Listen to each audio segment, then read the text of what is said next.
Okay, so you sent over the new Dawuro Foundation's action plan. And wow, their mission in the Dawro Zone of Ethiopia, Yeah. really impressive. It is. It's not just like one single thing they're tackling. It's like they're going for a full-on community development approach. Yeah, they seem to get that to really make a change. You got to look at all the challenges, how they're all connected. And what really stood out right off the bat, Yeah, that emphasis on collaboration. absolutely. They're not just like, here's the solution. They're like working with everybody, the people, the communities, even the government.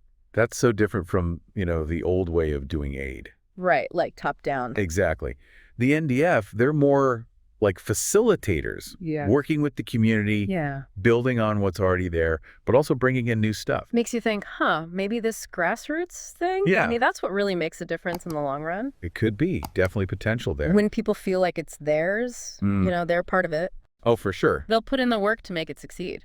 Absolutely. And the NDF, they take it even further with the volunteer structure. Oh, yeah, the volunteers. Amazing. I was blown away. No, right? So many professionals giving their time, their skills, for free. Really shows you how much the community wants a better future. Seriously. Education, healthcare, water, agriculture. It goes on and on. It makes you wonder, how do they even manage all those volunteers? That's the question, isn't it? Right. Coordinating all that. Must take some serious organizational talent.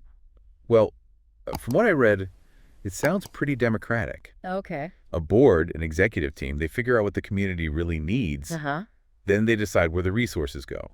So it's not just good vibes, it's like Yeah. actually using data to make smart decisions. Exactly. Transparency builds trust. Right. When people see what's happening, have a say in it, they're more likely to be on board with the results. For sure.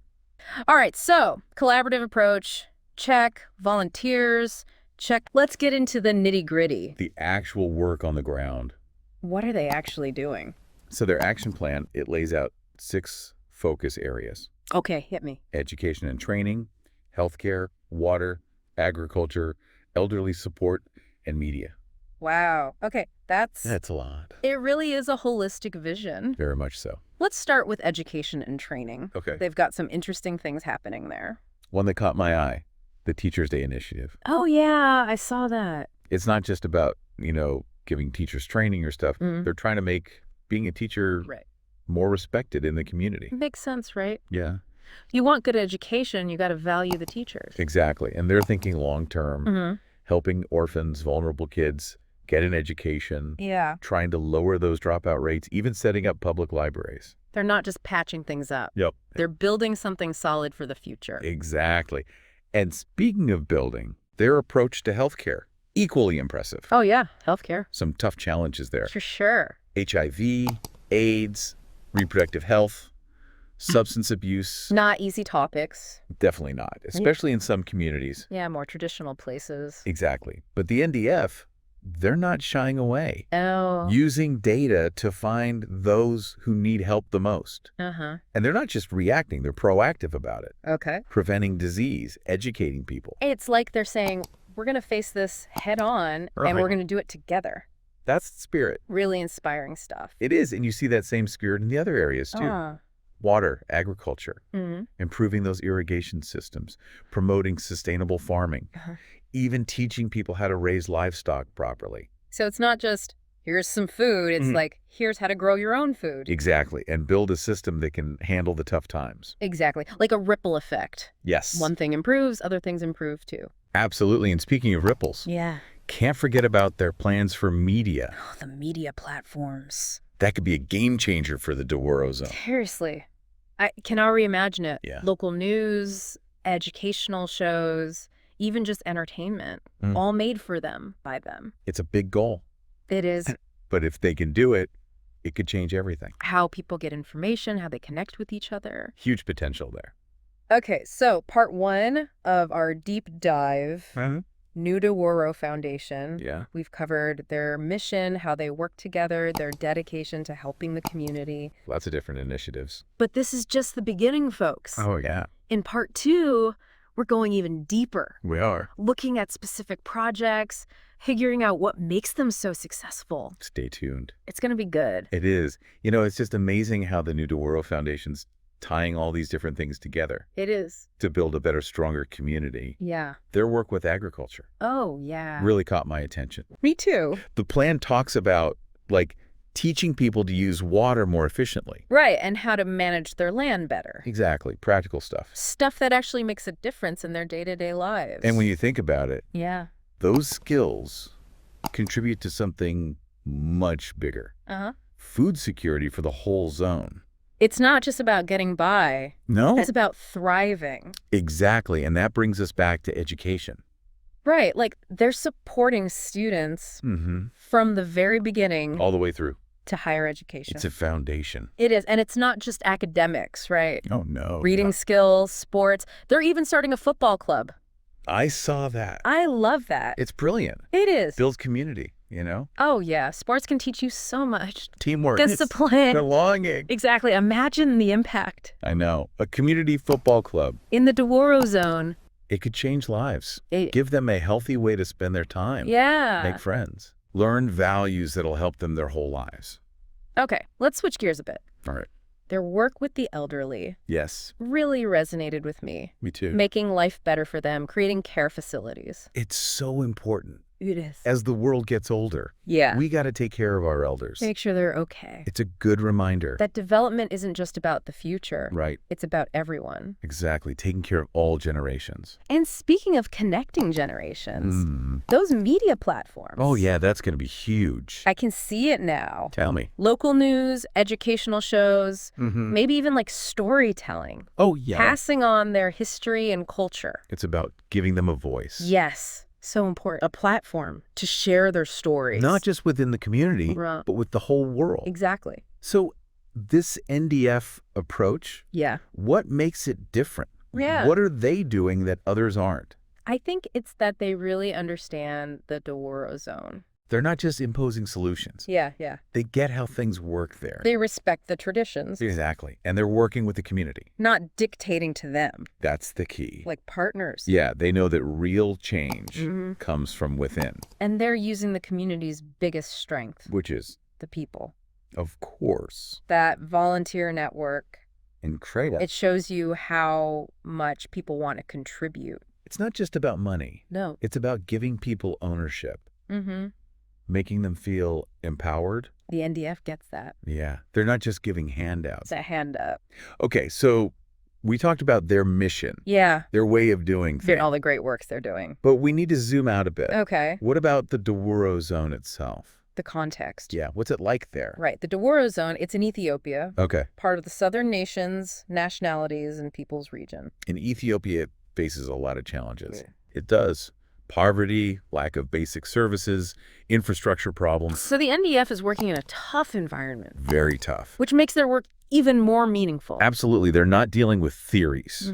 They're dealing with real people's lives. They're facing those challenges head on. They are, and they're doing it with a mix of being practical and having big dreams. Setting ambitious goals. Yes. But knowing they got to work within the system. Collaborate with everyone involved. Which brings us back to that media development. Yeah. We talked about it before. We did. But it's worth another look. Definitely. The potential of those platforms. It's huge. Tell me. It's not just about giving out information. No. It's about giving the community a voice. Their own platform. To share their stories. Imagine that. Local news, educational programs, even like radio dramas. Oh, yeah. Addressing social issues. Creating a whole media world. That informs, educates, entertains. And brings everyone closer. I'm really excited to see how it all develops. Me too. It could completely change how information is shared. In the Dawuro Zone. Yeah, and that can affect everything. Education. Healthcare. Economic development. Civic engagement. Everything. So, in this deep dive, yeah, we've seen the NDF's collaborative approach. And all the amazing things they're doing. It's clear they're driven by the community. Absolutely. Dedicated to tackling those challenges. That the Dawuro Zone is facing. And they're doing it in a way that's holistic, empowering, sustainable. Respecting local knowledge and traditions. They're showing us that real change can happen. When people work together. With a common goal. It's inspiring. It really is. And it reminds us that even small efforts from the community can make a big difference. A ripple effect. That spreads far and wide. It's been a great journey so far. It has. And for our final part. Oh, we're not done yet. Not quite. Okay, what's next? I want to compare the NDF's approach to other development models out there. Interesting, like seeing how they fit in with the bigger picture. Exactly. Are they doing something completely new, or are there things to learn from others? I like it. Putting their work into a global context. So stick around for part 3, All right, where we'll analyze those different models and see where the NDF stands. Okay, so final part of our deep dive into the new Dawuro Foundation. It is. And this question you brought up about comparing their approach to others. Yeah. I'm really interested to see how that all plays out. It's fascinating, right? Putting their work into a global context. Totally. So, like, where do we even begin with that? Well, let's start with what we might call the classic development model. Okay, classic, like old school. Kinda, yeah. Think of those big international organizations, usually based in wealthier countries. Okay. They decide what a community needs, then they send aid. So, very top-down. Exactly. We know best kind of vibe. Right. And that can work, right? Oh, yeah. Especially in emergencies. When you need to get help in there fast. Exactly. But sometimes it can miss the mark. How so? Well, they might not fully understand the local situation. The culture of the existing system. Exactly. It's like trying to force a square peg into a round hole. You might get it in there. But it's not going to be pretty. Not a good fit. And that's where capacity building comes in. Okay, capacity building. Tell me more. It's all about empowering communities. Okay. Giving them the tools to help themselves. Sounds familiar. Kind of like the NDF. Very much so. It's investing in people. Building up local institutions. So the change lasts. Exactly. Not just a quick fix. It's like recognizing that the best solutions come from the community itself. Exactly. Not imposed from outside. Then there's the rights-based approach. Okay. Rights-based. That sounds interesting. It's all about framing development in terms of human rights and social justice. So like everyone deserves a good life.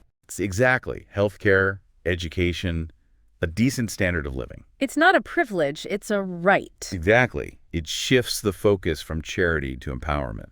Okay, so we've got these different models. Yeah. Classic, capacity building, rights-based. Where do you think the NDF fits in? It's like they're taking bits and pieces from each. It's a blend. But in a really smart way. I agree. They're definitely all about community ownership. Empowerment. Which is very capacity building. And the way they see those interconnected challenges. Yeah, like water affecting health and agriculture. That hints at a rights-based understanding. And then there's the whole volunteer thing. Oh yeah, leveraging local resources and skills. That's sustainable development right there. It's like they've created their own unique approach. A hybrid model. Perfect for the Dawuro Zone. So what can we learn from them? What's the takeaway here? For other people doing this kind of work. I think the biggest lesson Yeah. is to listen to the community. Really listen. Understand their needs, respect their ways. Work with them, not for them. Exactly. And remember, there's no one right answer. What works in Dawuro? Might not work somewhere else. You got to be flexible. Innovative, responsive. To each community's unique situation. So, as we wrap up this deep dive. Yeah. Feeling pretty inspired by the new Dawuro Foundation. Me too. They're showing what's possible. When people come together. With a shared goal, a commitment to action. Even small efforts. Can make a big impact. A ripple that spreads far and wide. It's a good reminder that we can all make a difference. In our own communities. Thanks for joining us on this journey. We hope you learned something new. And feel empowered to take action yourselves. Until next time.